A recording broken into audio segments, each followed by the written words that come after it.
Here it is, Veterans Day at the ocean. And I'm thankful for all the veterans who stood up for freedom of speech, for freedom of existence, for freedom to live and move towards what we love and to create a life where we feel safe and comfortable. I've had ancestors all the way back to the Civil War. Darius Stacy fought for the Union so that slavery could be ended and that America could reimagine itself as a country where everyone has a right to be free and to pursue happiness. But I'd also like to talk about the veterans of recovery today.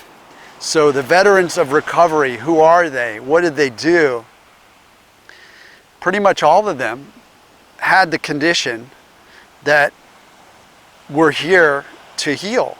We're here to recover from. Pretty much everybody has this condition. I saw a recent quote from one of the veterans, Dr. Dave Clark, recently posted that up to 1 billion people or 1 billion people on this earth are dealing with neuroplastic conditions or conditions like anxiety and chronic pain that mind creates to protect us so that we can survive. So the veterans out there are people who have been through what may have seemed like a war in their life. It may have been an abusive situation like childhood abuse like I had in my childhood where I didn't feel safe and my nervous system got really hypervigilant.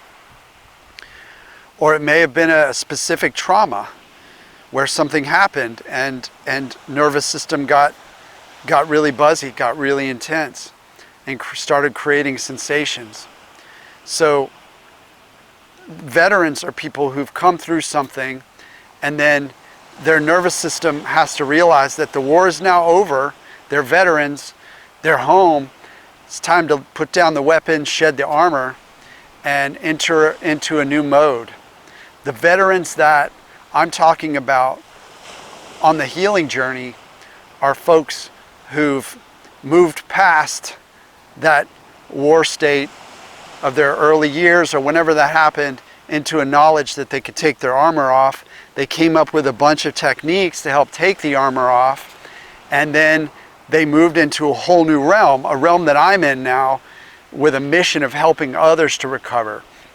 So probably the earliest pioneer I know of is Buddha. Buddha, what did he teach us? He taught us to be mindful and observe our emotions and sensations so we can separate from them and not identify with them and become free of suffering. He said something along the lines of everyone suffers, like suffering is here. I think he said, I'm a teacher of suffering and how to end suffering.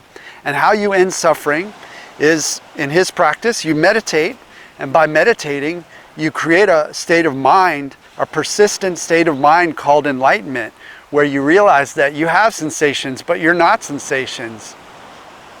You have emotions, but you're not emotions. And you're no longer attached to them, and you're free. So Buddha was the earliest of the veterans. Then you had Jesus speaking about much of the same as Buddha, almost an echo of Buddha. They had sermons that were the same, very similar and very useful. And so you have Jesus saying, okay, I have these inclinations in my nervous system to lean into these things that are going to create destruction, to lean into hatred, to lean into violence. And he said, no, I'm not going to do that. No matter what happens, I'm not going to do that. I'm going to call upon God within and not going to do it. So I'm going to stand in my power of peace. Modern day veterans, in terms of like healing our anxiety, panic, one that comes to mind is Dr. Claire Weeks. Dr. Weeks taught us how to heal from panic. And it was a simple process that she said could take a lot of time, could take years. But realize that you just give yourself whatever time you need. The last of her precepts was let time pass. You face it, you float in it, and you let time pass, and time passes and you heal, you engage with it. So after Claire Weeks, there was a doctor named John Sarno, and he realized that a lot of people with back pain and what felt like body pain was actually not from a structural issue. And he believed that it came from rage, from repressed rage. So he was a veteran on the path. He'd send people back to life, say, go live your life, there's nothing wrong with you. Then you have modern pain science with Dr. Schubiner, Dr. Hanscom, Alan Gordon, all these veterans that, like Dr. Hanscom, went into the abyss for over 10 years, I believe. He went deep down into his own suffering and found his way out. And I believe that he found help through modern psychology, and he found help through somatic practices, and through joy, and he worked that stuff on himself. He went through it, got to the other side, wrote some books, quit doing spine surgery when he realized that wasn't helping people. And so let's reflect. In the comments, let me know what veterans have helped you and how they've helped you on your recovery. And let's just honor them today. Let's feel gratitude, because without them, I wouldn't be here to be able to bring their teachings to you, and I wouldn't have been able to get through my own journey to where I am, standing on this beautiful beach, being able to jump into that cold water yesterday and then do a vigorous hour-long workout. All that couldn't have happened. I had to start from bed bound and work my way up to teach my nervous system. And I had many